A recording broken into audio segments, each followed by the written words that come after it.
What up, you guys? Welcome back to the channel. It's me, Rich, your anti-fascist comic book nerd, curating comics for your reading enjoyment as well as empowerment. And today we're looking at Supergirl issue 23. This is a comic book that is written by Peter David, who's done one of the best runs on Supergirl. Pencils by Leonard Kirk, who also did quite a bit of the heavy lifting for this series. And then this issue has inks by Robin Riggs, because issue to issue it had different inkers. This is called Double-Edged Sword, and the idea of this all is about free speech and ultimately about hate speech. But we're going to be dissecting this obviously from an anti-fascist perspective. So first of all, I like that they started with these two quotes, right? And it says, "Every man has a right to utter what he thinks truth, and every other man has a right to knock him down for it." That is absolutely true, right? Like, my idea of free speech is like, say what you want, but understand that what you say has consequences. The next one is, "For God's sake, let us freely hear both sides." For the most part, this issue is really tied together by the character of Mr. Sharp. He's this Jewish reporter who happens to be invited to the event to kind of cover it. And he's invited by the Black Student Union. But he is a reporter, and so he's like, I have to do my due diligence and talk to both sides. "I have opinions that are unpopular. So did Copernicus and Jesus. I prefer not to be crucified or excommunicated, obviously, but I'll stand by my theories. And my research indicates that quite simply, the black population of this country stands to be the ultimate ruination of it. Between the lowering of quality in the workforce due to affirmative action, the rewards granted via welfare for the uncontrolled birthing of children who will be poorly educated, and a drain on resources, the reporter had to cut that fool off because he was saying a lot of bullshit, right? And he says, "You understand how racist this sounds? And Dean Cain, the school endorses Dr. Lander's position?" And this is what the dean says, right? He says, "The school endorses only a free flow of ideas. Dr. Landers is on a national tour promoting a new book, and he voices ideas that could influence lawmakers. Like it or not, he's news. We'll do the students no favors by shielding them from opinions, even upsetting opinions." And that's some liberal bullshit, right? Because the reality is, people can say whatever they want, but you don't have to afford them the platform. And that's one of the main problems that I've had currently of like, there's so much bullshit that gets so much radio play and gets so much space for people to hear and for it to be dissected by so many people. And it's like, these people do not deserve an audience, right? And that's why like mainstream media is complicit in a lot of the shit that we're seeing, because they've given it the space, they've given it the platform, they've legitimized it by inviting them onto talk shows and things of that nature. And that's why that kind of shit is like trash and bullshit. But in comes my boy Steele. So Steele shows up, right? And this is what he has to say, right? He's like, "I know this man, this Dr. Taylor Lander, sociologist and anthropologist. I know the poison he speaks. In his words, in his actions, he slanders an entire race of people. He fosters hatred and encourages beliefs that will inevitably lead to violence against people of color. There are certain words which need not be listened to and should not be uttered." And that's what he's about, right? He's like, look, man, there's just some shit that like we can't allow for it to have space. I am 100% in agreement in this, right? In this issue, Supergirl for me personally is the antagonist. She doesn't understand what's going on. She doesn't understand the dynamics. She's looking at like a very binary and static situation, which is not, right? It's really nuanced. Like, people have the right to say what they want, but there are consequences to what you say. And prime examples of that can be seen anywhere. Like, yes, you have free speech, but you can't shout bomb in an airport, right? That's a very simple way of looking at it, right? So there's a way, a context, all that matters, you know? But again, what you empower, what you amplify, what you legitimize, that's a whole nother topic. And this issue doesn't talk about that for the most part, but for us in this discussion, that's definitely one of the main points that I feel on this issue is like, that's a major topic that should have been discussed in this issue. But so nonetheless, the reporter starts to ask questions, talking about, you know, them limiting free speech, that, you know, ultimately you're silencing them.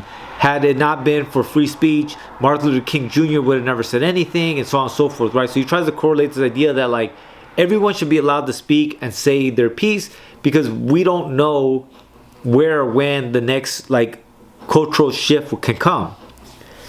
And that's the whole point, right? Like, would you want a racist bigot to be that cultural shift? Like, of course not. Like, you have to counter that. You have to fight it. You know, people of color, they're like, fuck this guy. Like, that's trash. Like, how dare you? And so they start trying to beat the shit out of this fool. And so he runs away. And then he tells this story, right? He's like, okay, you know about the march in Skokie? And homegirl's like, no, what's a Skokie? Skokie, Illinois, very heavy Jewish population, including a number of Holocaust survivors.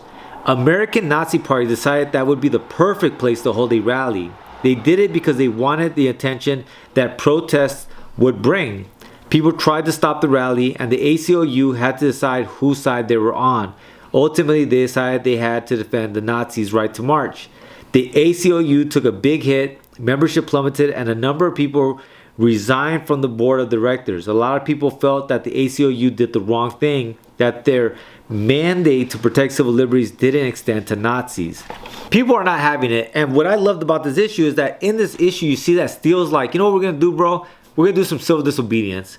We're going to stand in the doorway and not let this motherfucker in, right? And this is the part that really fucks with me with this issue, right? That really makes me not like Supergirl, is that this is, as Americans, you can get, right? Civil disobedience, fire, right? This is a non-violent tactic, right? You don't have to obey with laws that you don't agree with, right? Like, that's civil disobedience. And guess what? That's what got the civil rights motion happening. And like, it's been useful in so many other capacities all throughout time and throughout history, right? And so with that being said, homegirl comes and forcibly pushes them out of the way. Ain't that about some bullshit? And then what do you think happens? Steele's like, you're tripping, and they start chunking them. This is the part that I absolutely hate in this issue, and I have to just comment on how much I don't like this. Is ultimately there's an explosion, there is a terrorist attack, whether they're trying to kill the students or trying to kill the speaker, Landers, it's not very clear. I feel like the issue kind of communicates that they think they were trying to kill Landers. Somebody was, but who it was, we don't know. But he tries to help a black cop. All right, so he tries to help the black cop, and then what do you think happens? The black cop later on in the issue tries to walk up to him and says, "Well, thank you," and then the racist bigot's like, "Yeah, whatever, bro. I'm not shaking your hand." Like, damn, bro, that's fucking foul, homie. I would have fist fought that fool, straight up. And then the issue concludes with this quick bit, which basically is to re-emphasize that point of like, there's a reason why freedom of speech matters, right? And that's the reason why we have to protect it, so that everyone can say what they want. And those consequences that might come from that conversation or those statements are just the consequences that you're going to have to bear for what you say, right?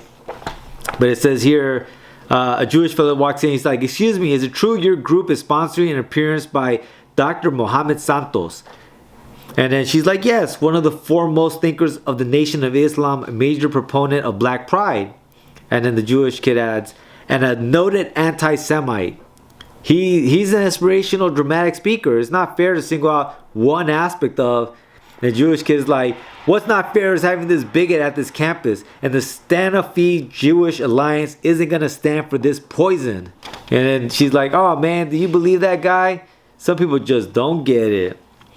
And then homeboy's laughing, the reporter's laughing, because he's like, the irony of it, right? Like, I've always said this, right? Like, the reason why Fahrenheit 451 hit so hard is because it makes that argument of like, because this book offended this group, that book got destroyed. Because this defended this group, that got destroyed.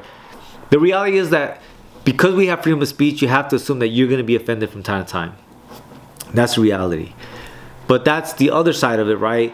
Where institutions don't have to agree with this. Institutions don't have to give it space, don't have to give it a platform, right? Like, that's the problem that I think people don't really understand about the freedom of speech concept, right? Like, no one has to legitimize hate speech. But that's it, man. That's my thoughts on this issue. Supergirl number 23. Definitely dug it. Good read. As always, please like, share, subscribe, and I do this shit daily. So guess what? I'll be back here tomorrow, you guys. Talk about more comics, more anti-fascist shit, and also more DIY publishing, because we have to amplify our own voices, our own narratives, create characters that reflect our actual society, our actual communities, and also what we aspire to be. Tell our own stories and not let them tell our stories. All right, you guys? See you guys then. Lates.